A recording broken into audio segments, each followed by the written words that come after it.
내빈을 간단하게 소개 올리겠습니다. 조찬 클래식 연출 감독이신 그레이스 조 교수님이십니다. 그리고 클래식 포럼 초석을 만드신 태동숙 원장님 인사드리겠습니다. 그리고 곧 느낌의 카메라 감독까지 하실 수 있을 것 같습니다. 실천하면 생각나는 한 분, 동명대학교 전호환 총장님이십니다.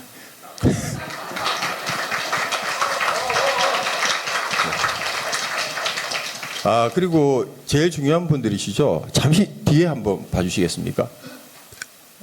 잠시 옆을 한번 봐주시겠습니까? 예, 바로 여기 앉아 계신 모든 어느 분들이십니다. 예, 다 함께 큰 박수 부탁드리겠습니다. 마지막으로 개강에 맞추어 인사 말씀의 시간을 가지도록 하겠습니다. 부산 is good 슬로건 모두 아시죠? 예, 부산의 일꾼 박형준 시장님께서 축하 영상을 보내주셨습니다. 동명대학교 마음힐링 조찬 클래식 음악 포럼 개강을 진심으로 축하드립니다. 동명대학교가 지난해 전국 최초로 개설해 큰 호응을 얻은 클래식 음악 포럼이 올해도 그 열기를 이어가게 되었습니다. 의미 있는 포럼을 연이어 개최해 주신 전호환 총장님을 비롯한 관계자 여러분께 깊은 감사의 말씀을 드립니다. 우리 부산은 국제 비즈니스 도시, 첨단 산업과 금융, 물류 허브 도시로 힘차게 도약하고 있습니다. 부산이 싱가포르, 홍콩 못지않은 글로벌 허브 도시가 되기 위해서는 경제 산업 분야의 성장이 중요하겠습니다만 저는 문화예술 분야가 글로벌 허브 도시를 완성할 꼭지점이 될 것이라 늘 강조하고 있습니다. 품격 있는 문화도시로 가기 위해서는 무엇보다 문화를 향유할 수 있는 넓은 저변이 중요하고 동명대 클래식 음악 포럼이 그 역할을 해주실 것이라 믿습니다. 우리는 클래식 음악 같은 예술을 통해 현실에서 닿을 수 없을 것 같은 순모미를 느끼고 팍팍한 일상 사이의 카타르시스를 통해 에너지를 얻기도 합니다. 6개월 여간의 음악 여정에서 새로운 활력을 얻으시고 부산 전역에 예술의 힘, 아름다움을 전파해 주시기를 기대합니다. 다시 한번 마음 힐링 조찬 클래식 음악 포럼 개강을 진심으로 축하드립니다. 감사합니다. 이어서 세계가 찾는 도시, 가보고 싶은 남구 만들기에 앞장서시고 계신 오은택 남구청장님을 모시고 인사 말씀 듣도록 하겠습니다.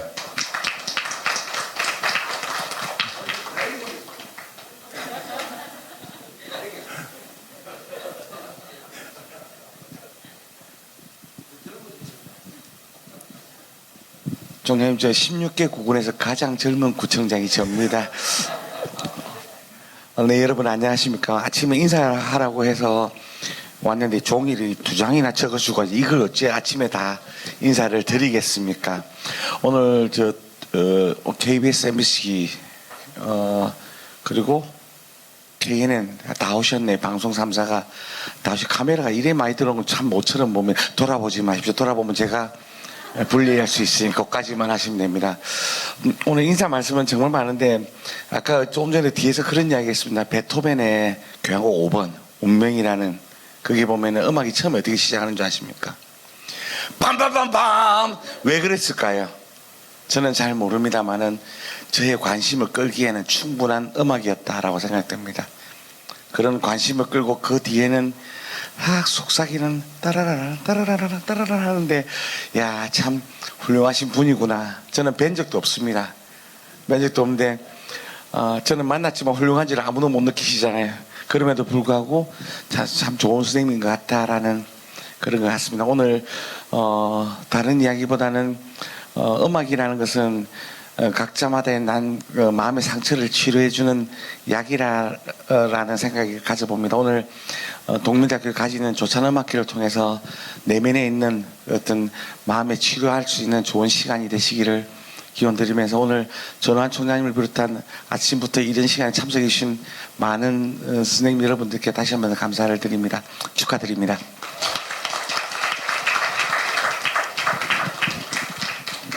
총장님 화이팅. 마지막으로 두잉의 신조어로 교육계의 혁신을 만들고 계신 전호환 총장님을 모시고 인사 말씀 듣도록 하겠습니다. 예, 반갑습니다. 작년에 올해 또 이제 개강을 했는데 올해도 12회차입니다. 그래서 올해는 작년에는 좀 브로드하게 아마 한 것 같고 올해는 이제 모차르트하고 베토벤만 좀 하자 이래 유쾌했습니다. 강사진이 올해는 상당히 좀 깊이 있는 강사진으로 구성된 것 같습니다. 올해 이채훈 작년에 아마 오신 분은 아마 이채훈 우리 평론가님한테 아마 들었을 텐데 이 책의 저자입니다. 나중에 책을 가져왔는지 모르겠는데 그 모차르트 평전 이 책의 저자시고 그 음악도 그 클래식도 FM 진행자시고 그리고 두 번째 임현정 아시죠? 이분 아마 베토벤의 대변인 것 같습니다. 베토벤 책을 두 권인가 쓰셨고 그다음에 연주 실력이 아마 빌보드 차트 1위까지 올라갔으니까 3회차는 이제 김주영 피아니스트입니다. 대원문화재단 그 전문위원이시고 그다음에 음악예술학부 종합예술학교 학과장님이시고 그래서 그다음에 이제 우리 제주도 가시면 피아노 박물관 있죠. 자동차 박물관하고 제도 한번 가봤는데 김미경 피아니스트가 4회차 5회차는 지금 뭐 의사이면서 KBS 명작 스캔들도 많이 나오고 진행하고 박은하 협회 한국 유창우 이분 오시고 그 다음에 정규 이분은 뭐 베토벤하고 모차르트 그 해설가로 무진장이 그 유튜브 가면 많이 있습니다. 그래서 제가 꼭 모시고 싶은 분이고 그 다음에 또 마지막으로 그레이스 조도 또 강의하시고 그래서 6분의 강사가 아마 두 분씩 아마 진행해서 모차르트하고 그 다음에 우리 그 베토벤 하고 그 다음에 여름 방학 때 잘스부르크 음악 축제 막 가는 거로 그렇게 되어 있습니다. 앞으로 많은 관심 가져주시고 이 클래식 음악은 정말 잘 될 겁니다. 빠지지 마시고 빠지면 후회할 겁니다. 네, 고맙습니다.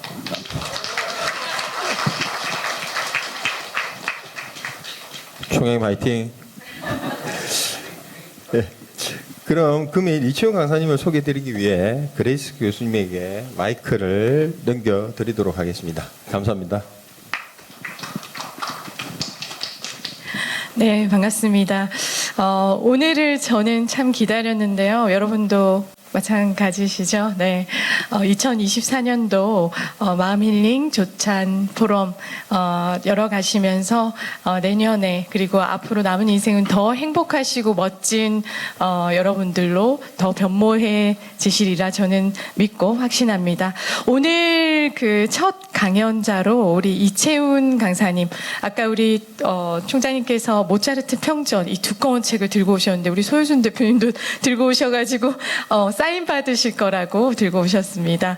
뭐 아무나 평전을 씁니까? 예, 모차르트 평전을 낸 저자이기도 하고요. MBC PD로 활동하시면서 2006년에는 모차르트 다큐멘터리를 또 하셨었습니다. 그리고 정경화, 정명훈 뭐 이렇게 다큐멘터리를 MBC 계실 때 굉장히 클래식 쪽에 많은 마음을 가지고 오랜 시간 동안 이제 뭐 모차르트와 클래식에 푹 빠지셔가지고 많은 일들을 감당해 오신 지금은 서울문화투데이 음악 전문 기자로 그리고 음악 칼럼니스트로 활동하고 계십니다. 모차르트 평전을 쓰시고 난 다음에 이렇게 말씀하시더라고요. 아니 제가 모차르트를 하나도 모르는데 제가 평전을 썼습니다.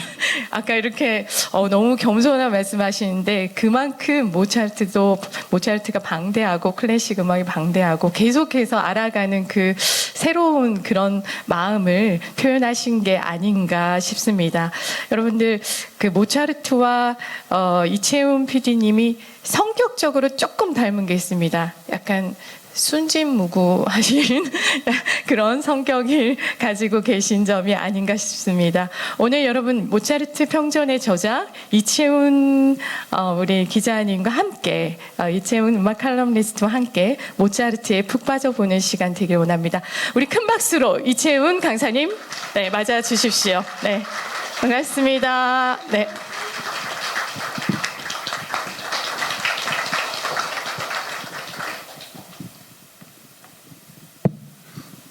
네, 안녕하세요.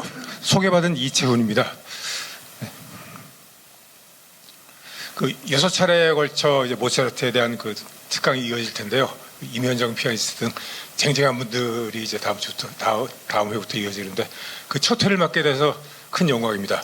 오늘 주제는 모차르트 신화와 진실, 천재는 태어나는가 만들어지는가 뭐 이렇게 잡아봤는데요. 모차르트는 지금 이제 보시다시피 이런 얼굴이고 1756년에 태어나서 1791년에 죽었습니다. 우리나라로 치면 정조 시대 가산 정약용보다 5살 위죠. 근데 음악사상 가장 뛰어난 천재로 꼽힙니다. 네. 프란츠 리스트가 뭐라 그랬냐면 모차르트가 35년 인생에서 쓴 작품들은 나 같은 음악가가 평생 베꼈어도 쓸 수 없는 분량이다. 그렇게 많은 분량을 썼는데 더 놀라운 거는 그 작품 하나하나가 완벽한 걸작이라는 것이죠.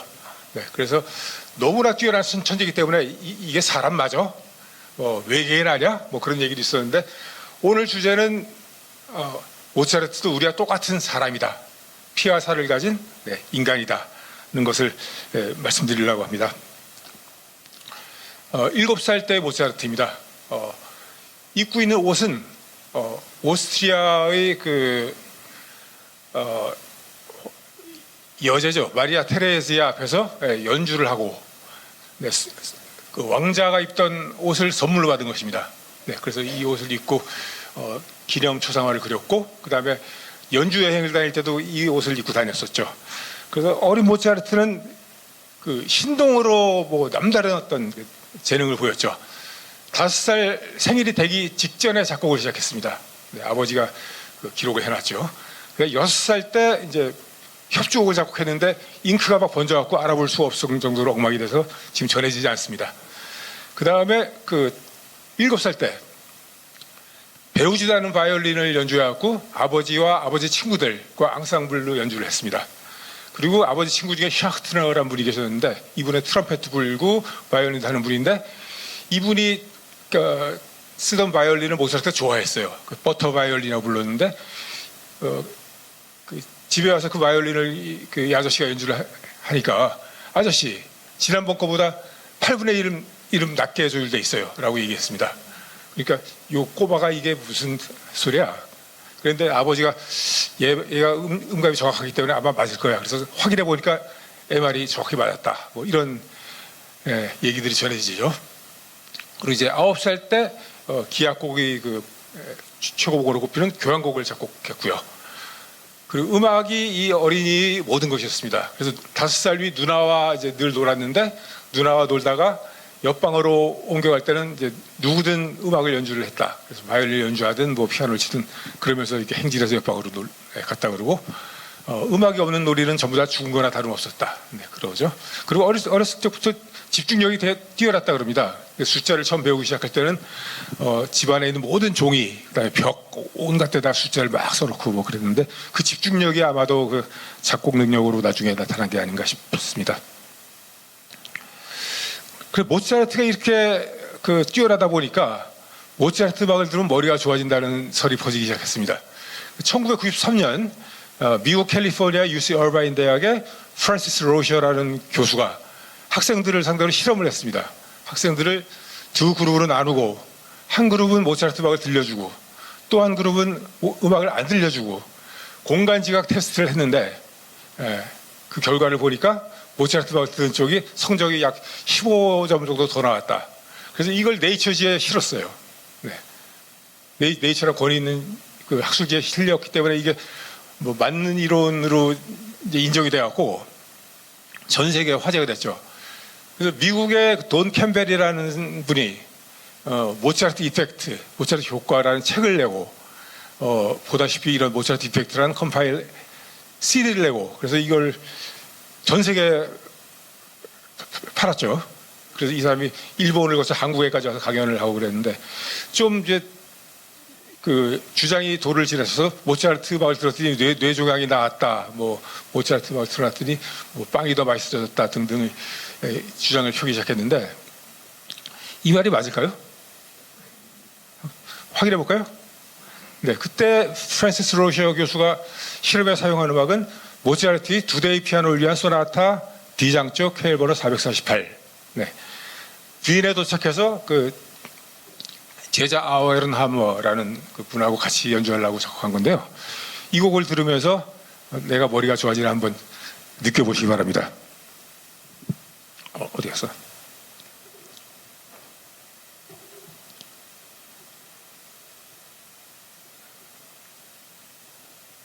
연주는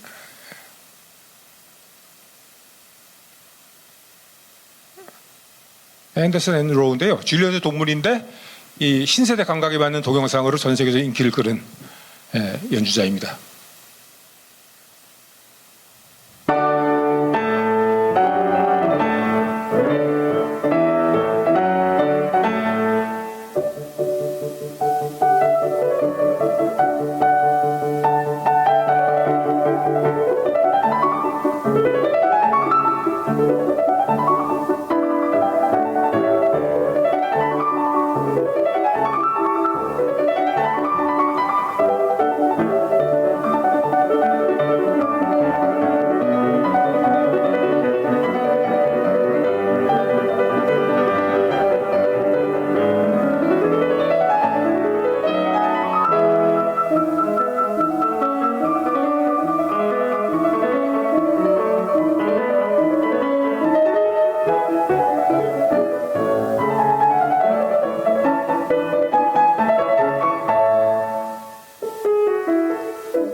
네, 앞부분만 좀 들어봤는데 어떠세요? 머리가 좋아지는 게 잔잔히 느껴집니까? 네, 조금 의심스럽다는 생각이 들죠? 그래서 네이처지의 그 논문이 발표된 이후에 반박 논문이 나왔어요. 그 모차르트 음악 중에 딱히 이 곡이 또 뭐 특히 머리가 좋아지는 것도 근거가 없을 뿐더러 누구든지 자기가 좋아하는 걸 듣고 이제 이 두뇌가 활성화되면 더 좋은 기능을 발휘할 수 있는 거지. 바하가 좋아하는 사람은 바하 이펙트 얘기할 수 있고, 비발디 좋아하는 사람은 비발디 이펙트 얘기할 수 있고. 그래서 좀 근거가 희박하다는 것을 판명났습니다. 그 반박 논문이 20여 개가 나왔어요. 네. 그렇게 치면 이제 그 모차르트 이펙트로 돈을 번 돈 캠벨이 이제 사기를 쳤다는 얘기인데, 뭐 사기를 쳐도 그래도 모차르트 음악이라는 좋은 그 인류 유산을 더 많은 사람들이 누리게 됐으니 좋은 거라고 해서 저는 용서해 주기로 했습니다. 근데 방금 그 앤더슨 앤 로우가 연주한 거 연주 좋죠. 이게 연주가 어려운 거예요, 사실은. 피아니스트 두 명이 연주할 때 자칫 잘못하면 시끄러워지기 쉬워요. 각자 자기 파트만 듣고 자기 파트만 열심히 치면 둘이 그냥 엉켜갖고 굉장히 시끄러워지는데 이게 듣기가 좋다는 건 뭐냐면 상대방의 소리를 굉장히 민감하게 듣고 맞춰줬다는 얘기예요. 서로 호흡을. 그래서 머리가 진짜로 좋아진다는 거는 그 다른 사람의 소리를 잘 듣는 능력이 아닐까 이렇게 생각을 해왔습니다. 그래서 음악을 잘하는 사람은 그 소리 내는 능력도 더 중요하지만 듣는 능력이 더 중요하다 그러죠. 그리고 사람 관계에서도 다른 사람의 말을 잘 경청하는 사람이 머리가 좋은 사람입니다. 그래서 그 돌아가신 대지휘자 클라우디오 아바도는 뭐라 그랬냐면 클래식 음악을 들으면 좋은 점이 경청하는 능력을 키워준다. 네, 그런 거죠. 그런 의미에서 머리가 좋아질 음악이다. 그러면 동의하겠습니다. 그 모차르트의 그 천재성, 그거는 하늘에서 뚝 떨어져서 그냥 그 발현된 게 아니고 당연히 그 자기 자라난 환경, 그다음에 그 교육에 의해서 발전했겠죠. 지금 모차르트 가족은 이제 4명인데 4명이 다 나온 그림은 1780년에 그린 이 크로체의 이 그림이 유일합니다. 아버지 레오폴트 모차르트는 이제 유능한 음악가였어요. 장난감 교향곡을 작곡한 분이고, 그리고 어머니 안나 마리아는 지금 벽에 계신데요. 1780년이면 그 어머니가 돌아가신 뒤입니다. 1778년에 돌아가셨어요.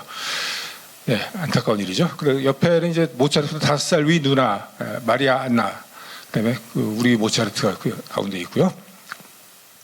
두 사람이 연주하는 손이 교차하고 있어요. 모차르트 9살 때 작곡한 그 네 손을 위한 소나타의 사박장에 이렇게 두 손이 교차하는 장면이 나오는데 그 장면을 아마 기억하면서 포즈를 취한 것 같습니다. 그 원래 7자매였는데 7남매였는데 그 위로 셋이 죽고 그 누나 마리아 안나가 넷째입니다. 네, 넷째. 그다음에 그 밑으로 둘이 또 죽고 모차르트 7째예요, 막내. 네, 그래서 이렇게 4명이 됐죠. 당시에는 유아 사망률이 굉장히 높아서 어릴 적에 죽는 사람이 많았습니다. 아버지의 교육이 그 천재 모차르트 형성에 큰 역할을 했다, 그렇게 말할 수 있습니다. 아버지는 아이를 그 학교에 보내지 않았어요. 애들이 재능이 있으니까 음악을 내가 가르쳐야지 그러면서 집에 가르쳤는데, 음악만 편식해서 음악밖에 모르는 애로 키우지 않고 그 인문학 관한 고전들도 읽게 하고 또 애들 질문에 답하고 그런 방식으로 교육했습니다. 그래서 이 교육이 학교 교육보다 오히려 이제 이런 뛰어난 애들한테는 효과적이었다, 그렇게 보죠. 독일 음악학자 폴크마르 브라운베르스는 이렇게 요약했어요. 아버지는 아들이 노래를 통해 음악을 익히도록 했다. 그는 아이의 음악적 재능이 스스로 발전하는 것을 관찰하고 진지하게 받아들이며 경탄해 줌으로써 아이를 격려했다. 아들은 아버지가 권하는 건 뭐든지 재미있게 몰두했다. 모차르트는 세상에 아버지와 비교할 스승은 한 사람도 없다는 듯 열심히 배웠다. 네, 이렇게 정리했습니다. 그 모차르트는 이 음악뿐 아니라 모든 면에서 아버지를 따르고 존경하고 사랑했습니다. 그래서 아버지가 주무시기 전에는 아버지 침상에 가서 노래를 해드리고 아버지 코끝에다 뽀뽀를 해드리고 자라가곤 했죠. 하느님 다음으로 모차르트. 네. 여기 오른쪽에 이 그림은 아버지 레오폴트 모차르트가 1756년 모차르트가 태어나던 그 해에 쓴 바이올린 교본의 표지입니다. 네. 이건 당시 바이올린 연주법이었던 그 표준 지침서로 널리 읽혔고요. 프랑스 말과 네덜란드 말로 번역되었고 널리 이제 사용됐습니다. 그리고 지금도 당시 연주법을 공부하는 사람들은 이 책을 참고하죠. 우리말로도 번역이 되어 있습니다. 그래서 아버지는 아들과 딸을 데리고 전 유럽을 여행을 떠나요. 1763년 모차르트 7살 때부터 1766년 모차르트가 10살 때까지. 그래서 코스를 보면 잘츠부르크를 떠나서 뮌헨, 만하임, 프랑크푸르트, 쾰른 거쳐서 파리, 그다음에 그 도버 해협을 거쳐 런던. 그래서 파리에서 8살이 되고 런던에서 9살이 되죠. 그다음에 돌아오는 길에 네덜란드 쪽에서 왜 우리 쪽에 안 들리냐고 대사가 쫓아와서 붙여왔습니다. 그래서 겐트, 안트베르프, 헤이그, 암스테르담, 우트레이트 등 네덜란드 곳곳을 다니면서 이제 실력을 발휘하고, 이 네덜란드 예정에 없던 네덜란드 여행 중에 이제 누나 마리아 안나가 죽을 뻔했고, 모차르트도 알아누워갖고 애들 둘이 다 죽을 고비를 넘겼죠. 하지만 이 기간 동안에 모차르트 음악 영향은 계속 성장해갖고 7살 때 그 떠날 때 그 약간 유치하던 그 단계를 지나서 돌아올 때는 어엿한 음악가로 성숙해 있었습니다. 교향곡을 작곡한 거는 9살 때 교향곡 작곡했다 그러는데 그건 런던에 있을 때 작곡한 것이죠. 그래서 쭉 파리를 거쳐서 쭉 주네브, 쭈리히를 거쳐서 이제 돌아오게 됩니다. 이 교육이 애들을 무슨 서커스 동물처럼 이제 전 유럽에 알리는 그런 차원도 아니라 그런 식으로 폄훼하는 사람도 있어요. 아버지가 애들을 학대했다 비난하는 사람도 있는데 그런 측면도 물론 없지 않겠지만 이 전 유럽의 음악 사조를 다 공부한 거예요. 그러니까 파리, 런던 등등 유럽 최고의 대도시에서 그 왕실을 방문했고 왕 앞에서 연주했고 그다음에 왕실에 있는 가장 뛰어난 음악가들 만나서 배울 걸 다 배웠습니다. 그러니까 이 모차르트에게는 이보다 더 좋은 교육이 없었을 거라고 생각됩니다. 파리에서 이제 아버지와 누나 그리고 모차르트 셋이 같이 기념 사진을 찍은 것처럼 그림을 그렸는데 아버지가 바이올린을 하면서 이제 음악을 리드하고 있고 누나 마리아 안나가 노래를 하고 있고 어린 모차르트가 피아노 앞에 있죠. 노래도 잘했어요. 모차르트는 아주 가느다란 목소리로 노래를 냈는데 비록 앳된 느낌은 들었지만 거장답게 비트를 맞추면서 노래를 했다. 그런 기록이 남아 있습니다. 그리고 모차르트는 커서도 노래를 했어요. 잘 알려지지 않은데 테너 목소리였습니다. 그 다음 모차르트가 13살 될 때부터 17살 때까지 3차례에 걸쳐서 이탈리아를 여행했습니다. 이탈리아는 유럽 음악이 발생한 곳이죠. 바로크 음악이 이탈리아를 중심으로 꼽히었고 그 다음 1600년 피렌체와 1607년 만토바 등등 이탈리아 북부 도시에서 오페라가 탄생하게 돼요. 그 오페라가 이제 나중에 베네치아, 나폴리, 로마로 이제 확산되면서 17세기, 18세기 최고의 그 종합 엔터테인먼트로 자리 잡게 되는데 이런 오페라의 본고장, 이런 이탈리아를 여행함으로써 음악에 관해서 배울 수 있는 건 이제 다 배우게 되는 것이죠. 그리고 이 3차례 여행 중에 모차르트가 3편의 오페라를 작곡해서 이탈리아에서 공연해서 큰 성을 거둬요. 그래서 그 사춘기 모차르트가 비바 마에스트로 거장 만세 그런 환호를 받게 되는. 그래서 이 3차례 이탈리아 여행을 통해서 모차르트는 이제 완전한 거장 반열에 올라서게 되죠. 17살 무렵에. 이때 또 천재성을 입증하는 에피소드가 또 생겨요. 14살 때 로마로 갔는데 로마에 도착하자마자 바티칸으로 갔어요. 교황성화를 만나기 위해서. 교황성화와 약속이 돼 있지 않았고 고향 잘스부르크의 그 대주교가 쓴 추천장을 들고 그냥 간 거예요. 추천장을 배주면 그래 만나자, 만나지 말자 이렇게 결정이 되는 건데 로마에 도착한 바로 그날 그 바티칸의 그 성 베드로 성당 있죠. 성 피에트로, 산 피에트로 성당이고 그 안에 또 성당 안에 성당이 또 있어요. 시스티나 성당. 이건 교황을 선출하는 콘클라베가 열리는 그 교황청의 심장부예요. 시스티나 성당. 그 천장에는 보시다시피 천지창조, 미켈란젤로의 천지창조. 그다음에 그 제단 뒤에는 최후의 심판이 그려져 있는 그런 곳인데 여기에는 이 바티칸에서만 연주되는 성스러운 합창곡 알레그리 미세레라라는 곡이 있었습니다. 이거는 구성 합창곡이고 연주 시간이 10분이 넘어요. 꽤 큰 작품입니다. 이건 이제 성스러운 음악이라서 교황청 안에서만 연주해야지 이 악보를 들고 밖으로 나가면 파문에 처한다. 파문이란 거는 당시 가톨릭 세계에서는 정신적인 사형 선고나 마찬가지죠. 모차르트가 이걸 듣고 싶었어요. 얼마나 위대한 곡이면 그러냐. 딱 들었는데 한 번 듣고 나와서 그냥 악보에 섰습니다. 그냥 쭉. 네, 생각해 보세요. 구성 합창곡이고 아홉 파트. 그다음에 연주 시간이 10분이 넘어요.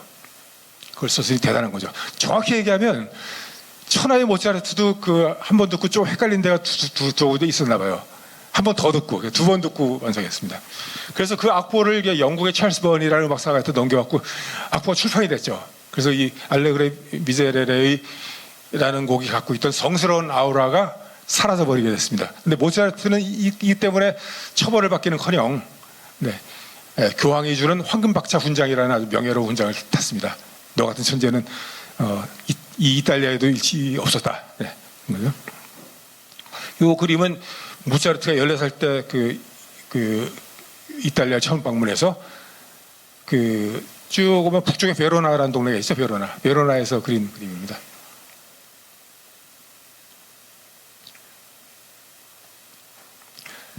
그래서 당시는 교통통신이 지금처럼 발전하지 않아서 나라마다 지역마다 음악이 좀 다르게 발전했습니다. 악곡 형식도 다르고 연주하는 악기, 악단 편성 등등이 다 달랐어요. 근데 당시 베를린에서 일하던 그 프로이센 궁정악단의 플루트 연주자 요하임 크반츠라는 분이 플루트 연주 교본이라는 책을 썼는데 이 책도 번역되어 있습니다. 지금 플루트 연주자들이 반드시 보는 책이에요. 이 책의 그 끄트머리에 당시의 유럽의 그 음악 경향을 쭉 자기가 개괄을 해놓고 거기다 뭐라고 썼냐면 이 여러 나라 음악의 장점들을 모두 합하면 최고 음악이 태어날 것이다. 네, 이렇게 썼는데 이 예언을 증명이라도 하듯 모차르트가 이제 태어났고 그다음에 그 음악이 공통관습 시대라고 부르는데 모든 나라가 이제 다른 음악을 발전시켰지만 그 모두를 합한 어떤 공통된 보편적인 음악이 탄생을 하게 된 것입니다. 모차르트 출현과 함께 음악의 공통관습 시대가 개막되고 이것이 우리가 학교에서 배우는 빈 고전주의 음악의 어떤 완성입니다. 빈 고전파 음악. 그리고 그것이 그 이후의 서양 음악의 어떤 표준이 돼요. 19세기 낭만 시대가 되면서 모든 작곡가들이 자기 개성과 그 지역색을 살려서 또 독특한 작품을 쓰게 되는데 모두 이 모차르트 시대에 확립된 공통 그 언어의 테두리를 벗어날 수 없게 돼 있죠. 그래서 20세기 들어서 쉔베르크가 이제 이 조성 이걸 깨보겠다고 이제 무조 음악을 실험했는데 무조 음악은 보편화되지 못했습니다. 자, 그럼 모차르트 자신은 자기 천재성에 대해 뭐라고 얘기했을까요?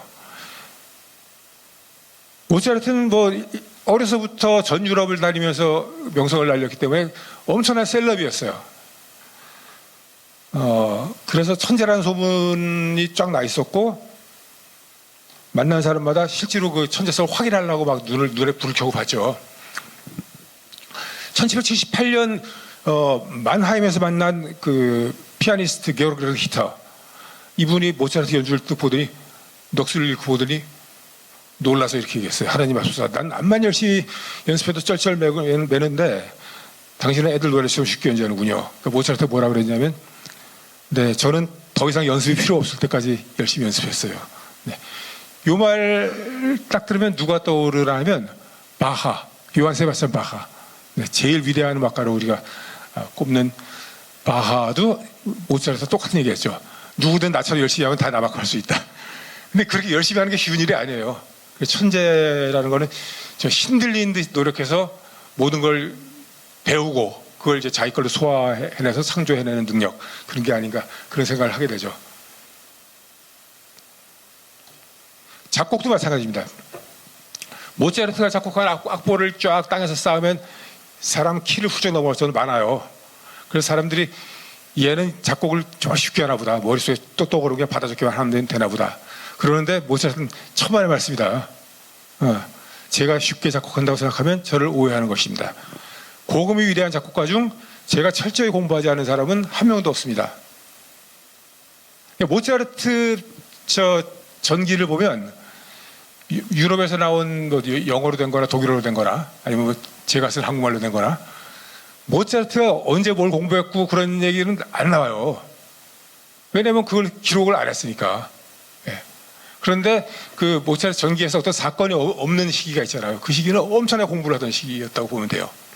그래서 우리 다음 주부터 이제 임현정 님이나 우리 김주영 님이 이제 모차르트 소나타를 들려줄 건데 그 모차르트의 첫 번째 소나타 6곡을 보통 우리가 어려운 소나타라고 얘기해요. 피아노 소나타 1번부터 6번까지. 이제 그 중에 몇 곡을 이제 듣게 되실 것 같은데 그 곡을 작곡하기 직전에 그 칼 필립 에마누엘 바하라는 바하의 그 넷째 아들 그 생전에는 아버지 바하보다 더 유명했던 북독일의 바하 그 피아노 교본을 썼거든요. 모차르트 아버지가 쓴 바이올린 교본, 아까 크반츠가 쓴 플룻 교본, 그다음에 칼 필립 에마누엘 바하가 쓴 피아노 교본. 이거 3대 명저예요. 그걸 열심히 공부해서 그냥 그 공부한 결과를 이제 반영한 게 그 소나타들입니다. 네. 그래서 하이든한테 모차르트가 그랬죠. 우리는 모두 그 칼 필립 엠마누엘 바하의 아들입니다. 네. 모차르트는 하이든을 무척 존경했어요. 당시에 좀 내노라 하고 저 헛바람 든 음악가들이 하이든을 좀 우습게 보는 사람도 있었거든요. 모차르트 재능이 워낙 뛰어나니까 뭐 모차르트를 그렇게 우습게 보지 않았는데 하이든을 좀 약간 가볍게 본 사람도 있었어요. 지금도 좀 그래요. 음악학자 중에 하이든 모차르트보다 좀 떨어지는 거 아니냐 보는 사람이 많은데, 반대로 모차르트는 하이든을 무척 존경해서, 자기보다 물론 이제 24살 위 선배예요. 대선배.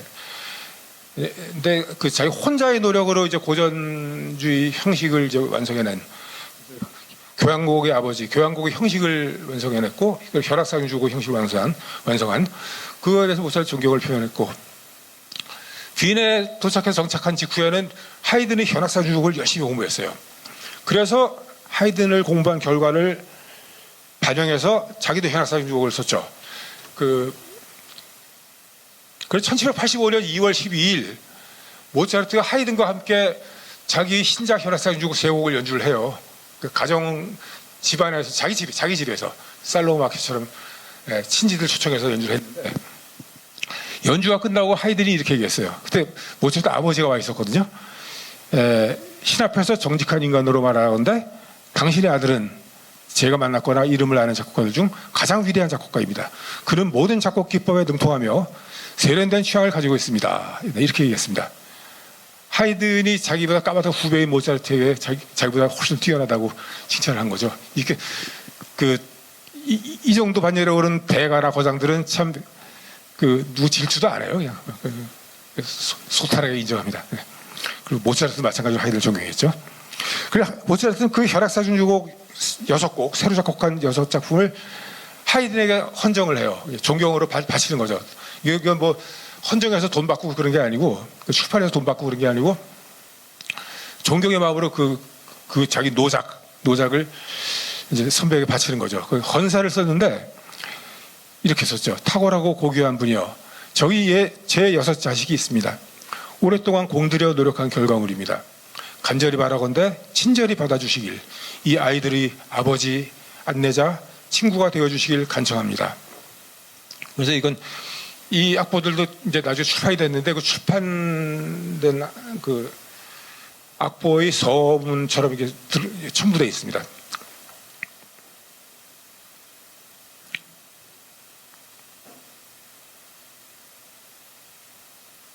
모차르트의 자필 악보를 보면 고치는 적이 없다 그러죠. 거의 고치는 적이 없어요. 왜냐하면 뭐 줄줄 그냥 막 쓴 게 아니고 정말 엄청나게 집중해서 머릿속에서 시뮬레이션하고 그 마음속으로 상상해서 소리를 들어보고 그러면서 이제 쓴 거죠. 그러니까 초인적인 집중력이다 이렇게 얘기할 수 있죠. 근데 이 하이든에게 바친 혈악사주곡만은 뜯어 고치는 적이 막 있어요. 그냥 한 넉 단 정도 쫙쫙쫙 그 새로 쓰고 굉장히 공들여 쓴 것이죠. 이것만 봐도 모차르트가 허투루 쉽게 작곡한 것이 아니다 알 수 있습니다. 그리고 모차르트가 가장 뛰어난 천재라면 우리가 그를 사랑할까요? 너 잘났다 그러면 알지. 네. 근데 우리가 똑같은 피와 살의 인간이기 때문에 우리가 모차르트를 사랑하는 것 같습니다. 인간 모차르트를 알려면 그 시대를 함께 봐야 되겠죠. 당시 음악가는 귀족의 하인이었습니다. 그리고 지금도 빈부격차가 이제 심한데 당시는 아마 더 심했던 것 같아요. 이런 공작은 1년 연봉이 수십만 플로린이니까 우리 돈으로 뭐 몇십억. 근데 음악가 모차르트는 800 플로린, 한 2-3천만 원. 네. 그리고 모차르트 그 처형의 남편이니까 뭐죠? 소닛동서. 소닛동서는 슈테판 성당의 빈에 있는 큰 성당이죠. 슈테판 성당의 악사를 일했는데 연봉이 25 플로린. 연봉이 돈 1,000만 원이 안 되는 박봉이죠. 그래 이런 사람들은 어디 파트타임 잡도 막 뛰지 않으면 생계를 유지할 수 없는 그런 정도로 빈부격차가 심했고요. 음악가들은 굉장히 소득이 적었습니다. 당시 제일 많이 받은 사람이 하이든이 1,000 플로린 정도. 하급 공무원만도 못했죠. 요멜리라는 이탈리아 출신 음악가가 4,000 플로린을 제일 많이, 슈투트가르트 악장이었는데 4,000 플로린이면 그게 억대가 됐거든요. 억대. 그 정도가 최고인데 그게 이제 중하급 공무원 수준. 그랬고 이제 연봉도 적었고 신분도 이제 하인 취급을 받은 거죠. 그래서 악기도 연주를 할 줄 아는 그 하인 그 정도로 취급받았습니다. 콜로라도 대주교는 모차르트 17살 때 그 잘츠부르크 통치자로 부임한 대주교입니다. 또 관직은 백작이고 대주교고, 이 사람은 계몽군주답게 뭐 저 헌혜의식을 이제 없애려고 노력했는데 반대로 자기 하인들 기강을 잡으려고 그랬어요. 그래서 모차르트는 그전까지는 여행을 자유롭게 다녔는데 너 이제 안 돼. 붙어서 일단 여기 살츠부르크에서 책임부터 다 해야 돼. 대신 뭐 연봉은 좀 올려줄게. 뭐 이런 식으로 다 기강을 잡으려고 그랬는데 이미 자유를 맛보고 유럽 최고의 권력자들 앞에 연주를 하면서 이제 자존심이 높을 때 높아진 모차르트는 굴종할 수가 없었죠. 그래서 사사건건 콜로라도 대주교가 충돌을 하게 되는데 이 충돌이 되게 오래 가요. 한 8년 정도 계속돼요. 8년 정도 계속 가다가 결국은 폭발해버리게 되죠. 대주교 입장에서는 모차르트와 충돌했다는 거가 알려지는 건 진짜 창피한 일이죠. 통치자가 하인하고 싸워서 그냥 뭐 찌질하게 그냥 뭐 하인을 뭐 구박하고 잘랐다 그러면 창피하니까 자르지도 못하고 그렇게 오래 간 거죠. 그래서 모차르트는 자기 독립적인 일자리를 구하기 위해서 여행 허가를 그냥 악착같이 따내서 여행을 다닙니다. 그 중에 이제 1777년부터 1778년까지 1년 남짓한 여행이 이제 뮌헨 거쳐서 만하임 거쳐서 파리로 가게 되는데 이 여행은 참으로 힘들었습니다. 그때까지 아버지와 같이 갔었는데 아버지가 같이 못 가게 됐어요. 아버지 아들이 둘 다 자리 비우면 안 된다고 대주교가 명령했기 때문에. 그래서 아들 너는 가도 좋다. 근데 이제 아들이 이제 이런 음악 그 매니지먼트 계약 그런 거에 서툴잖아요. 그리고 그 먹고 자고 뭐 옷 빨래도 잘 할 줄 모르고 그래 엄마가 같이 한 거예요. 파리까지 같이 갔는데 어머니는 외국말도 할 줄 모르지 음악 매니지먼트도 모르지 고생했습니다. 당시 파리는 위생 상태가 엉망이었죠. 그래서 도시가 크니까 뭐 여비벌을 하고 레슨하러 갈 때는 질척거리는 길을 뭐 마차 타고 가서 또 한참 걸어가고 그러면 그 오물이 발에 다 묻고 냄새나고 그 병 걸리기 딱 좋고 불음난 파리 여행이었죠. 어머니가 같이 갔는데 어머니는 만하임에서 파리로 올 때 이미 좀 아프기 시작했는데 여기서 불행을 겪게 됩니다. 모차르트가 파리에 있다는 소식이 이제 그 당시 루이 16세의 부인이었던 마리 앙투아네트. 마리 앙투아네트는 이게 프랑스 말이죠. 프랑스 왕비니까 불어로 마리 앙투아네트 그러는데 독일어로는 마리아 안토니아. 네. 그 아까 잠깐 언급한 그 마리아 테레지아 여왕의 막내딸입니다. 마리아 앙투아네트가 왕비 마리아 앙투아네트가 모차르트에게 베르사유 궁정 오르가니스트 자리를 제안을 했어요. 네, 근데 모차르트는 그걸 거절했습니다. 제가 궁정에 속박돼 일하기 싫다고 오페라를 작곡하면서 파리에 있고 싶다. 근데 정말 그 일자리가 급한데도 또 자존심은 끝까지 지킨 거예요, 모차르트. 네, 적당히 타협을 안 했죠. 베르사유 오르가니스트 자리라도 했으면 조금 더 비극이 안 일어났을 텐데 파리에서 큰 비극이 일어나요. 모차르트의 파리 여행에 관한 부분을 제가 모차르트 다큐멘터리에서 좀 설명한 게 있는데 그걸 좀 보고 가겠습니다.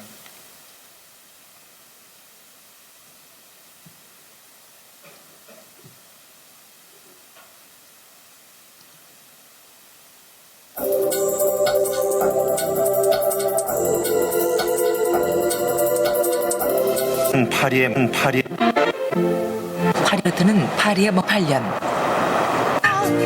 토스카 8년, 22살의 모차르트는 파리에 머물고 있어.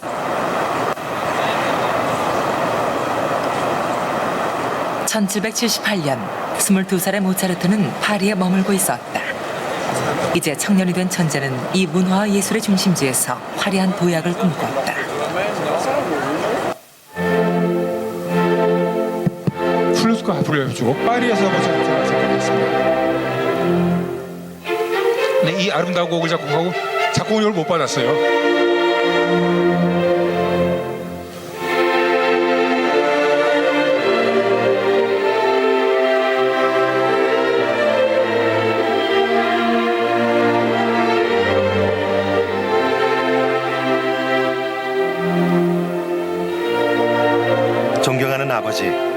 지난번 아버지의 편지를 읽고 급기야 울고 말았습니다.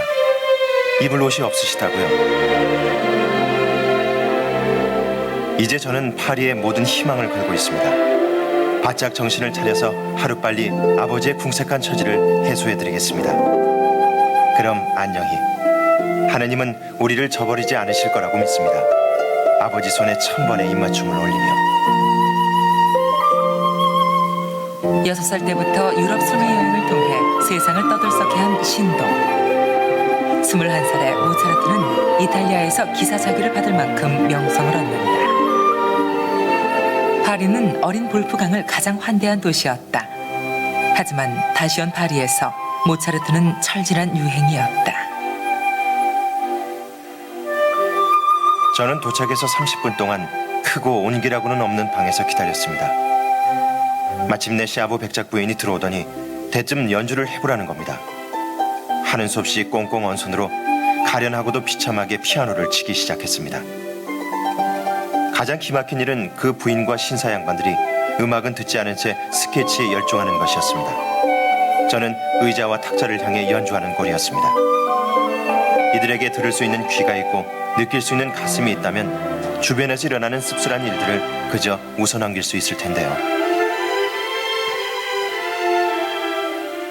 Mozart was really disappointed because this grand feeling as a genius and a child of particular gifts was lost. He was now 24, so a grown-up musician, and people had difficulties to understand why Mozart should be much better than all the other people around.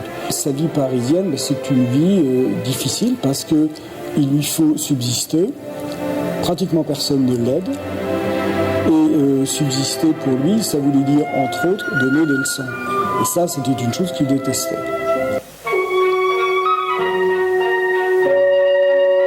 이 발레 음악도 여비를 벌기 위해서 쓰였습니다. 22살의 창자는 작곡가로서 이름을 떨치고 싶었다.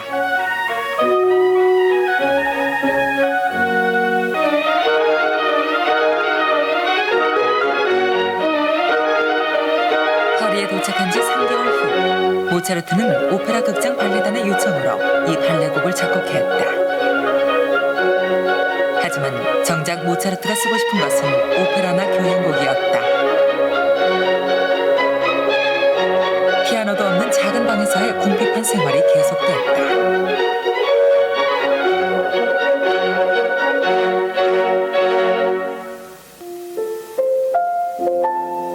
불운은 그것으로 끝나지 않았다. 따뜻하고 유머러스했던 어머니 안나 마리아. 남편 대신 파리에 온 그녀가 죽음을 맞게 된 것이다. Die Mutter schreibt an ihren Mann nach Salzburg: Ich sitze schon seit Tagen in einem kleinen Zimmer, wo das Fenster in ein dunkles Höfel, in einen dunklen Hof hinausgeht. Also sie hat fast kein Licht gehabt, sie hat fast nichts zu essen gehabt. Sie war schon sehr, sehr krank, sie kam schon krank in Paris an. Und der Herr Sohn ist seit vielen Tagen außer Haus, ich habe ihn schon lange nicht mehr gesehen. 의식불명에 빠진 어머니는 끝내 고향에 있는 남편과 딸 란네르에게 작별 인사조차 전하지 못했다.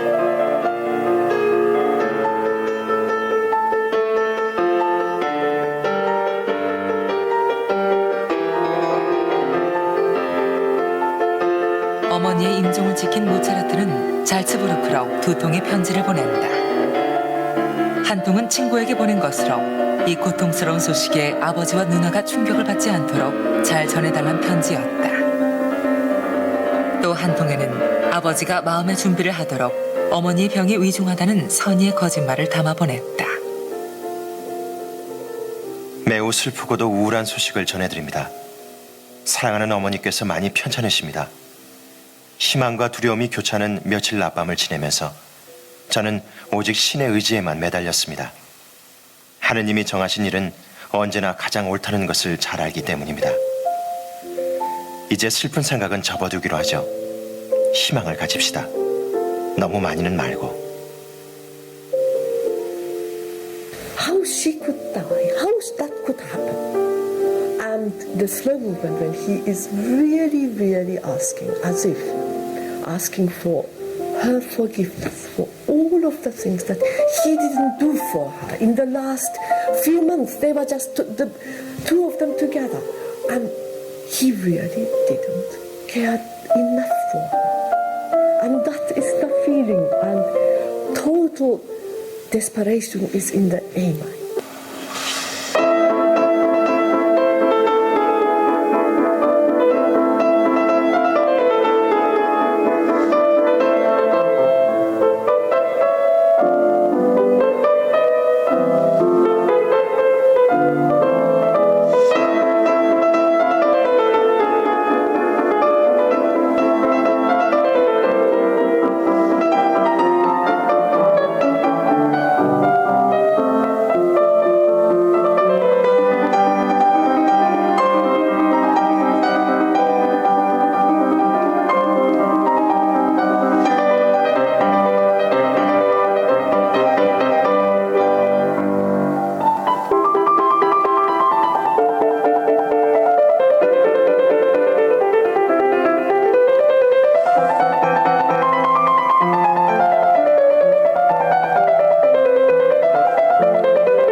모차르트의 피아노 소나타는 이제 다음 시간부터 좀 더 들어보시겠지만 그 레슨을 위해서 쓴 곡들이 제일 많아요.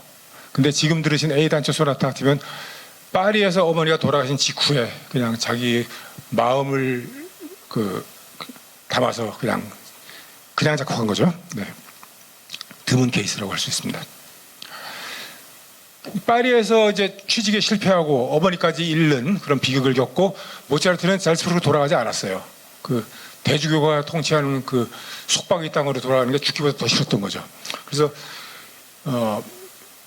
만하임을 거쳐 뮌헨으로 다시 가는데 뮌헨에서 그해 마지막 날 아버지한테 편지를 써요. 여기에 이런 구절이 있죠. 많은 슬픔, 약간의 즐거움, 몇 가지 참을 수 없는 일들로 이루어져 제 삶을 만든 저의 일상. 요것은 이제 우리 같은 평범한 사람들이 느끼는 생활 감정과 비슷할 겁니다. 모차르트 음악에 담긴 모차르트의 생활 감정은 이런 것입니다. 이런 감정이 담겨 있다는 거. 여기 저 음반은 방금 A 단조 소나타 들어있는 미스코우치다 음반이고 그 옆에는 클라라 하스키리안 피아니스트와 아르투르 그루미오가 연주한 바이올린 소나타 2단조가 들어있는데 2단조 소나타도 어머니가 돌아가신 직후에 작곡한 걸로 파리에 작곡한 걸로 추정됩니다. 네. 그 구에서 들어보시. 유튜브에 하스킬 K304 치면 딱 나와요. 네. 어머니 죽음은 아버지와의 갈등의 씨앗이 됐어요. 어머니 죽음은 요즘 기준으로 따지면 사회적 타살이다, 권력형 타살이다 볼 수 있어요. 왜냐하면 아버지가 같이 가야 되는데 아버지 못 가게 해서 어머니가 같이 가서 죽었잖아요. 따질 수 있는데 모차르트 시대에는 그걸 따질 수 없었습니다. 그래서 아버지는 이제 원격 조정하듯이 이제 이래라 저래라 이제 편지로 지시를 하게 되는데 뜻대로 되지 않죠.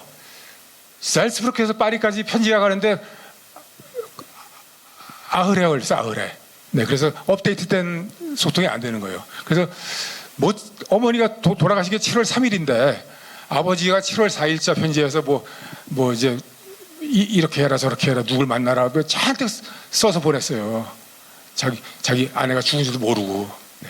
그랬는데 이제 7월 12일쯤 이제 편지가 도착했는데 그날은 뭐 도착한 날은 또 살츠부르크 친구들이 집에 모여서 뭐 이렇게 놀이하고 뭐 이렇게 떨어져 놀고 있다가 편지를 보니까 어머니가 이거 위독하다고 써 있고, 그리고 감이 빠른 사람은 아 이거 돌아가셨는데 얘가 이렇게 썼구나, 감을 잡은 거예요. 그래서 친구들이 다 침울해져서 집으로 다 돌아가고, 네, 그런 일이 벌어졌죠. 그러니까 오해가 생길 수밖에 없어요. 편지가 지금처럼 뭐 카톡으로 막 할 수 있는 게 아니니까. 편지가 9일이나 걸려서 왔다 갔다 해요. 네. 근데 갈등이 씨앗이 됐어요. 다 아들을 또 믿고 막 참아야지. 아버지가 무던히 참으면서 이렇게 조언을 하고 격려를 해줬는데, 어머니가 돌아가신 이후에 처음에는 그냥 뭐 이제 너라도 똑바로 몸 건사가 와라 이렇게 편지 썼는데, 그 다음에 은근히 네가 똑바로 안 해서 이런 일이 일어났지, 이런 식으로 원망하기 시작했어요. 모차르트는 어머니가 돌아가셔서 가뜩이나 마음이 아픈데 이런 그 아버지 원망까지 듣게 되니까 태어나서 처음으로 깊은 우울을 느낀다, 그렇게 얘기했죠. 근데 아버지와의 갈등은 또 이제 여성 때문에도 또 증폭됐죠. 모차르트 22살이잖아요, 이때. 한참 피 끓는 나이고, 이제 이성을 생각하고, 이제 결혼도 생각해야 될 나이인데, 그 마나임에서 만난 소프라노 알로이자 베버, 자기보다 4살 아래인데, 이 얘한테 반해갖고 이제 얘 칭찬을 편지에 자꾸 쓴 거예요. 근데 아버지 입장에서는 이 철딱서니 없는 애가 일자리 안 구하고 엉뚱한 생각을 하고 있네, 그리고 야단치고. 그랬는데, 아버지가 그렇게 놀랄 필요가 없었죠. 왜냐하면 알로이자 베버가 알아서 딱지를 놔줬으니까. 파리에서 일자리도 못 구하고 어머니까지 잃어버리고 상복 차림으로 자기를 만나러 온 거예요. 어머니 돌아가시니까. 그때 우리 3년상 1년상 했죠. 조선시대에. 여기도 유럽도 비슷했어요. 모차르트는 상복을 입고 그냥 자기를 만나러 왔는데 그 꼴이 웃어 보였다는 거죠.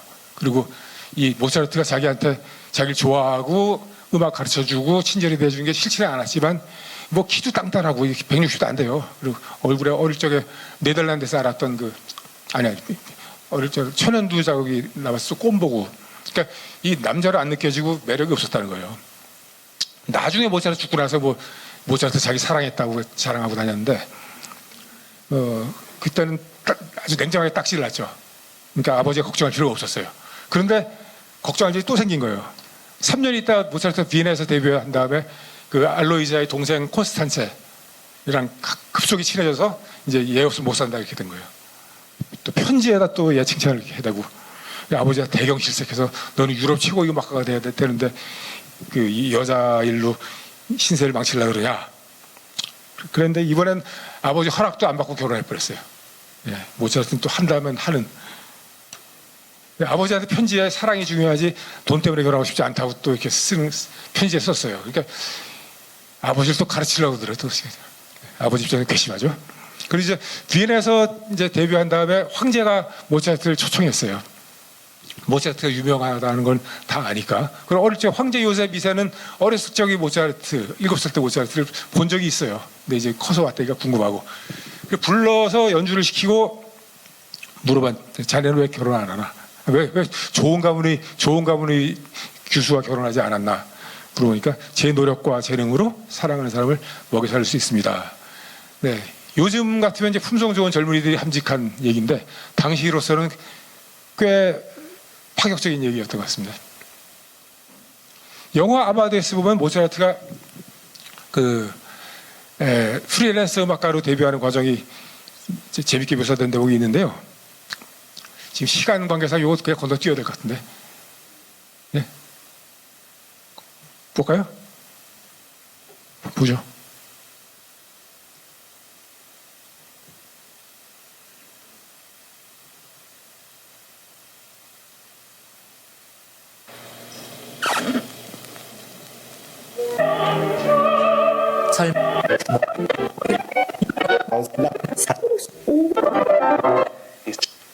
Kiss my ass. 네. 페터 샤퍼의 희곡을 No, I'm not playing 밀로스 this 포먼이 game. 영화로 만든. No. It's very serious. 톰 할스가 아마데우스 모차르트 연기하고 Marry you. Marry me. No, I'm not gonna marry 살리 you. 여기 누구야? You're a 아무튼 fiend. 모차르트 콘스탄체를 만나서 히덕거리는 장면을 살리가 목격하고 놀라죠. Tub. But I 완전 픽션이에요. fall, love. But I love you. 픽션이지만 픽션이지만 Tish, I'm tea. What? Tish, I'm tea. Tea. Eat. Eat I'm. Okay. my Eat my shit. You filthy pig! You filthy pig! You...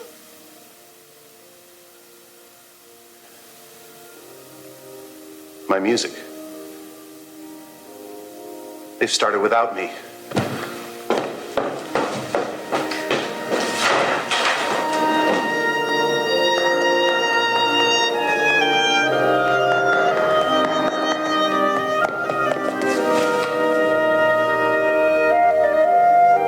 이 사람의 콜로라도 대주요. 픽션이지만 모차르트에 대한 철저한 스터디를 배경으로 상상력을 얹은 작품이죠.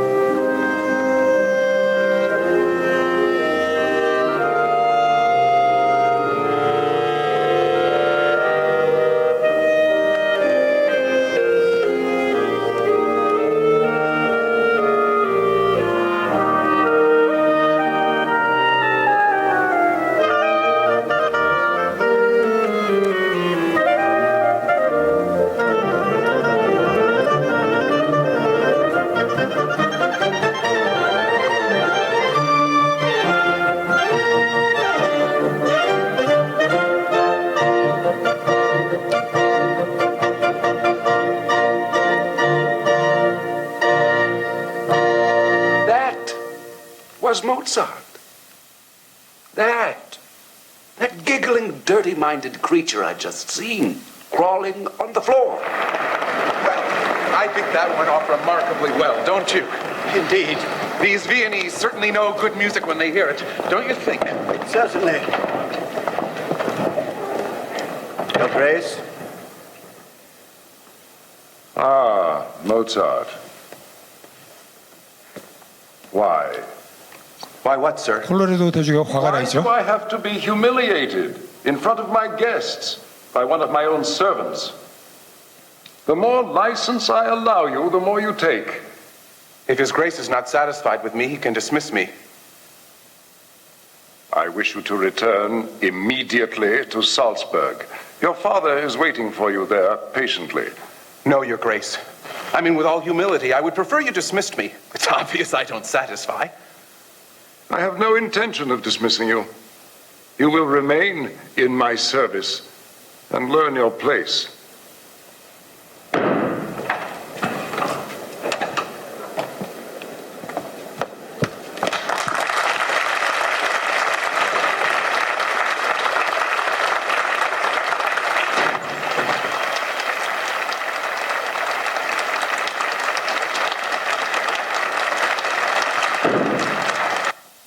네, 이 대목에서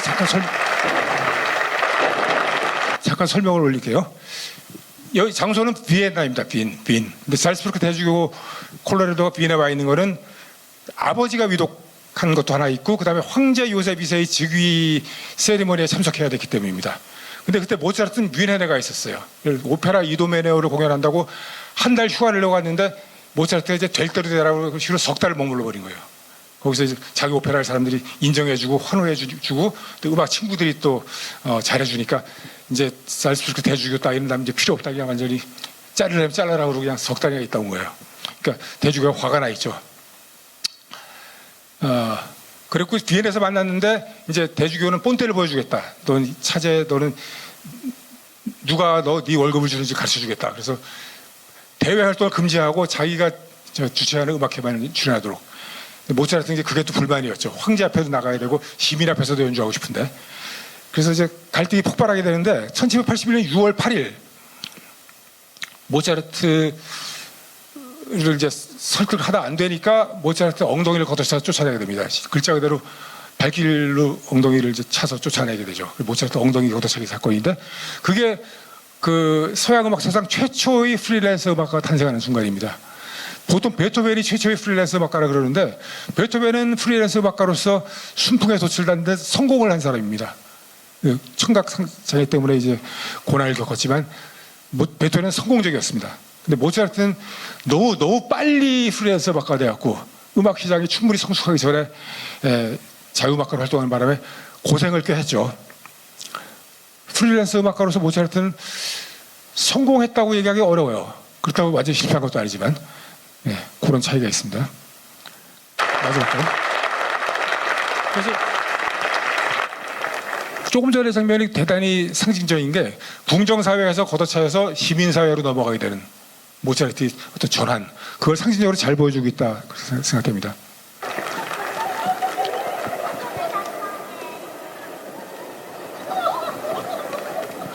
On the page, it looked nothing.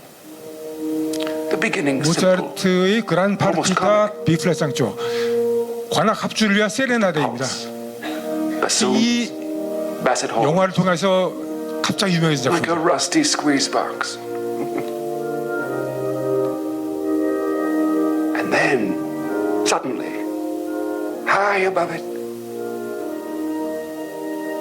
an oboe.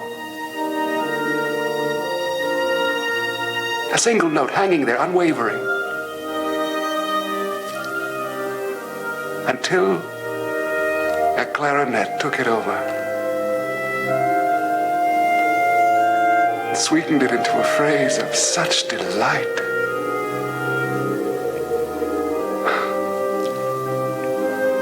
This was no composition by a performing monkey. This was a music I'd never heard. Filled with such longing, such unfulfillable longing. It seemed to me that I was hearing the voice of God. Excuse me. But why?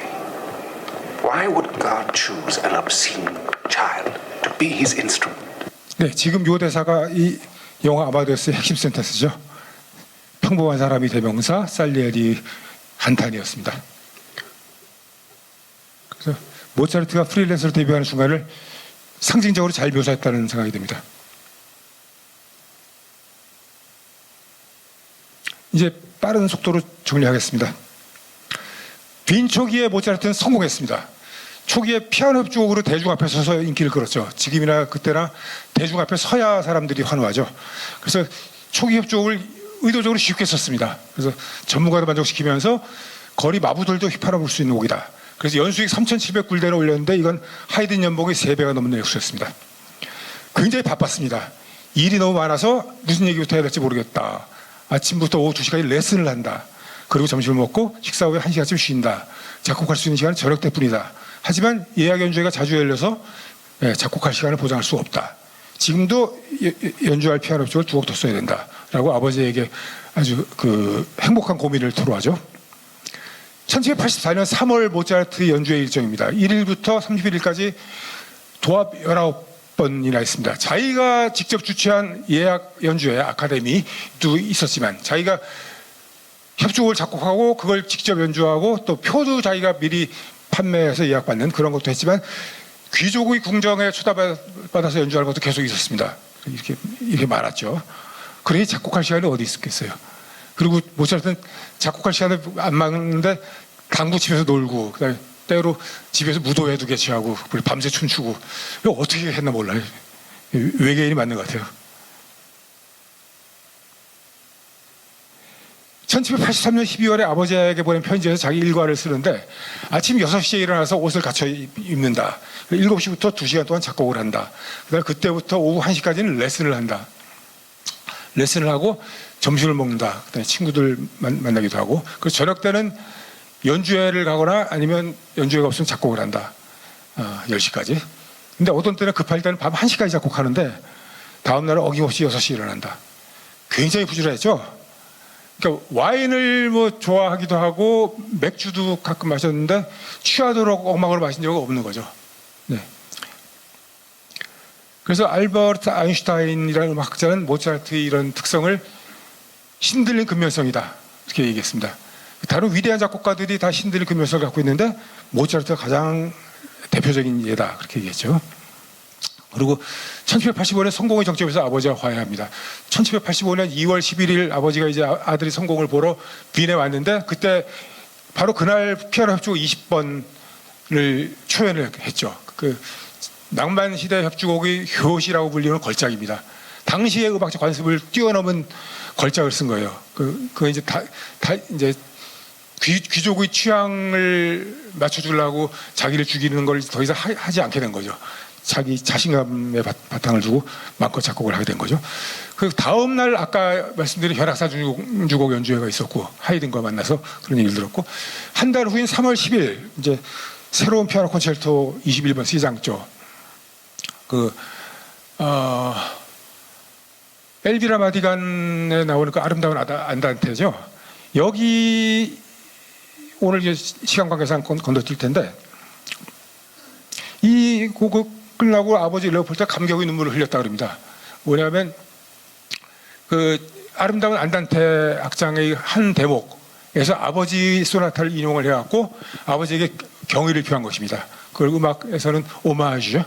예, 존경하는 사람에 대한 경의를 표하기 위해서 인용하는 걸 오마주라고 그러죠. 아버지에 대한 오마주를 표현했고 아버지가 알아들었기 때문에 감격의 눈물을 흘린 거죠.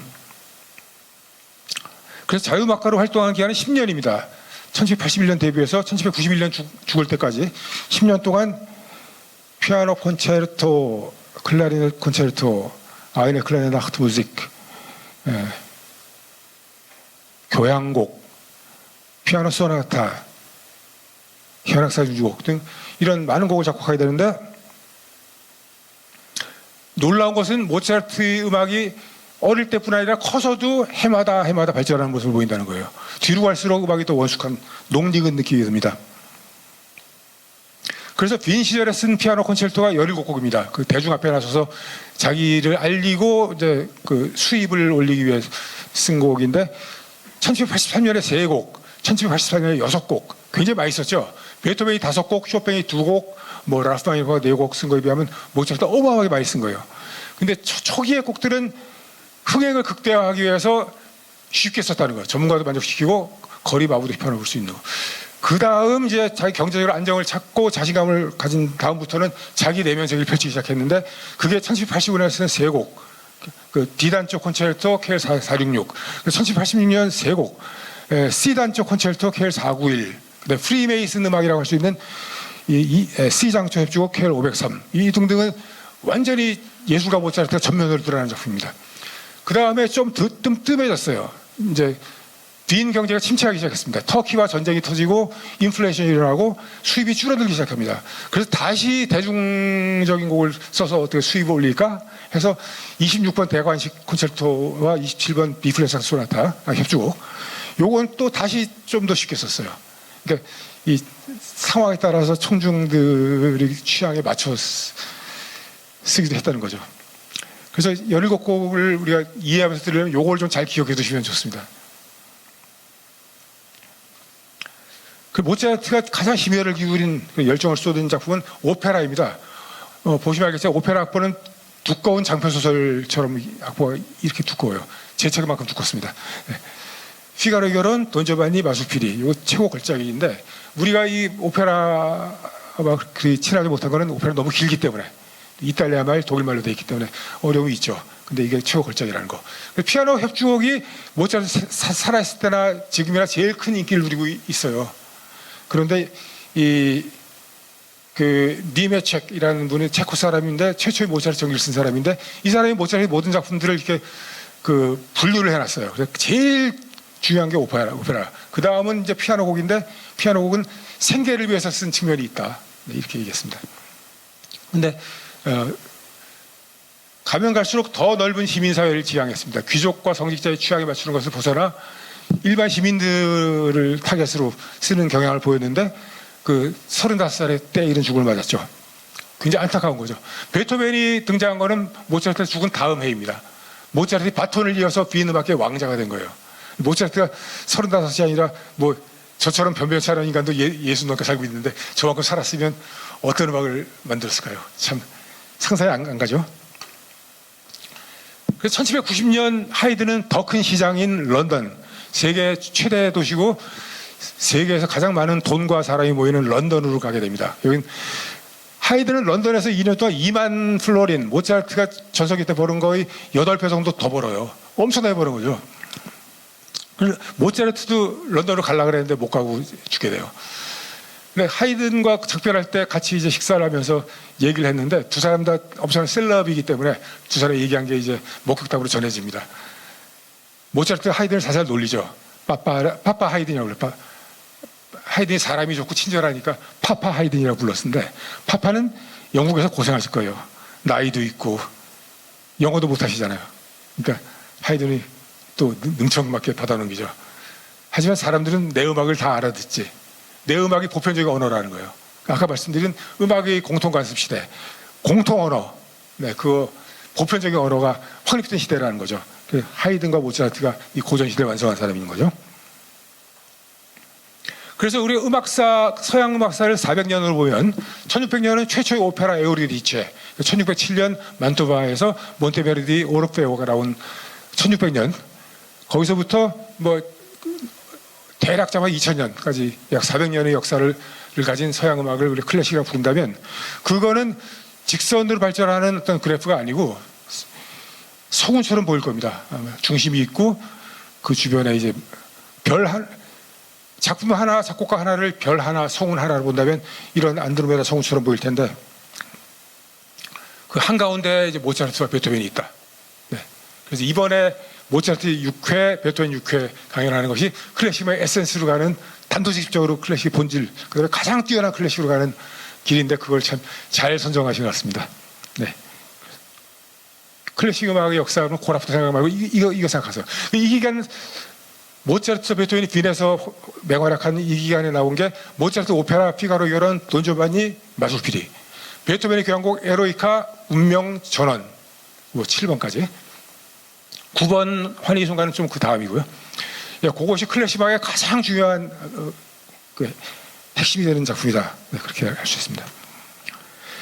많은 음악가들이 모차르트는 우리 음악가들의 신이다. 그렇게 얘기합니다. 모차르트 다큐할 때 제가 만난 파리에서 만난 스프리안 카차리스는 서슴없이 모차르트는 우리 신이다. 그렇게 얘기했는데 이분은 모차르트 가족이라는 앨범도 내고 뭐 모차르트 트랜스크립션, 네, 모차르트 편곡한 작품도 내고 모차르트에 대해서 많이 아는 분입니다. 이렇게 얘기했는데 그리고 아까 파리에서 그 아버지에게 쓴 편지에 나오죠.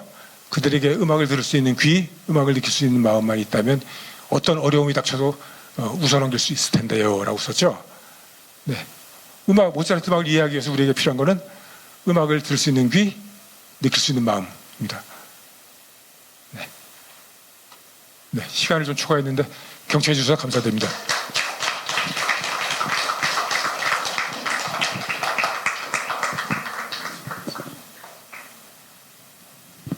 네, 시간이 초과됐는데 혹시 뭐 질문이 있으면 답변해 드리겠습니다.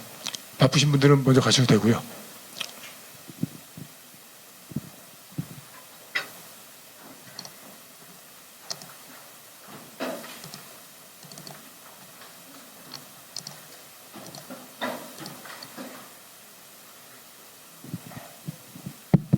음악을 들을 수 있는 귀, 느낄 수 있는 마음을 했는데 들을 수 있는 귀는 조금 훈련이 필요한 건 사실이죠. 그래서 뭐 음악적 훈련이 많이 돼 있는 귀족들은 이 모차르트 음악을 이해하는데 별로 어려움이 없었다고 그럽니다. 물론 이제 후기로 갈수록 모차르트 음악이 어렵다고들 다들 불평했죠. 근데 음악 훈련이 덜 된 시민 계급은 조금 이해에 어려움이 있었기 때문에 모차르트 음악을 쉽게 썼어요. 마술피리 같으면 애들도 이해할 수 있는 쉬운 음악이잖아요. 마지막 오페라는 굉장히 쉽게 썼습니다. 그리고 클래식 음악이라는 건 아무래도 우리 일상생활에 가까이 있지 않기 때문에 좀 되풀이 들어야 되는 그런 어려움이 있긴 하죠. 모차르트도 자꾸 듣다 보면 이제 자연스럽게 이해가 되는 것이죠. 우리 오늘 수고해주신 이채훈 강사님께 다시 한번 큰 박수 부탁드립니다. 네. 마지막 곰돌이가 또 약간 모차르틱하고 우리 이채훈 강사님 틱합니다.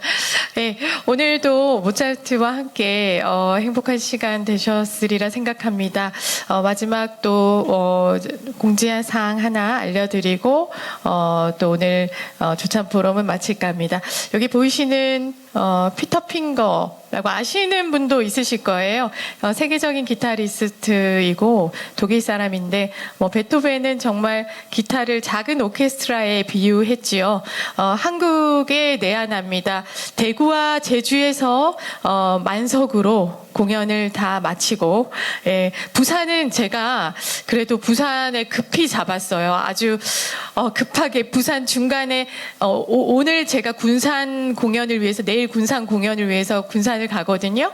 군산 공연하고 그 다음날 16일 날 마지막에 그래도 부산에 꼭 왔으면 좋겠다 해서 우리 학교 직과총장님의 배려로 우리 동명대학교 중앙도서관 대강당에서 세계적인 기타리스트 피터 핑거가 옵니다. 아마 여러분들이 우리가 살아있는 동안 최고의 기타의 선율과 소리를 들으실 수 있을 거예요. 기타를 직접 만들어서 자기가 공연하는 사람이고, 그리고 많은 곡들을 자기가 직접 자작곡을 해서 이렇게 공연하는 핑거 스타일이 있을 정도의 있습니다. 우리 지금 여기 계시는 클래식 조찬 포럼 참석하시는 분들에 한해서 저희가 2만 원으로 지금 해서 하니까 빨리 연락 주셔서 자석을 확보해 주시면 아주 좋은 시간이 되실 거라고 저는 확신합니다. 다음 회차, 2회차에는 여러분들 너무나 또 만나시고 싶고 부산에는 많이 오지도 않았던 피아니스트 임현정 씨, 빌보드 차트 1위에, 그리고 아마 제가 한번 단톡에 올려드렸을 거예요. 왕벌의 비행 피아노 보시면 손이 날아다니는 미스터치 하나 없이 진짜 대단한 우리 임현정 피아니스트가 옵니다. 여러분들 주변에 클래식이 필요한 사람, 그리고 클래식을 정말 알리고 싶고 정말 이 조찬 포럼을 이렇게 정말 행복하게 느끼실 분들이 있으면 손잡고 또 2회차 때 여러분들 같이 만났으면 좋겠습니다. 오늘 여러분들 행복한 시간 보내시고요. 저희는 2회차 포럼 때 다시 한번 뵙도록 하겠습니다. 감사합니다.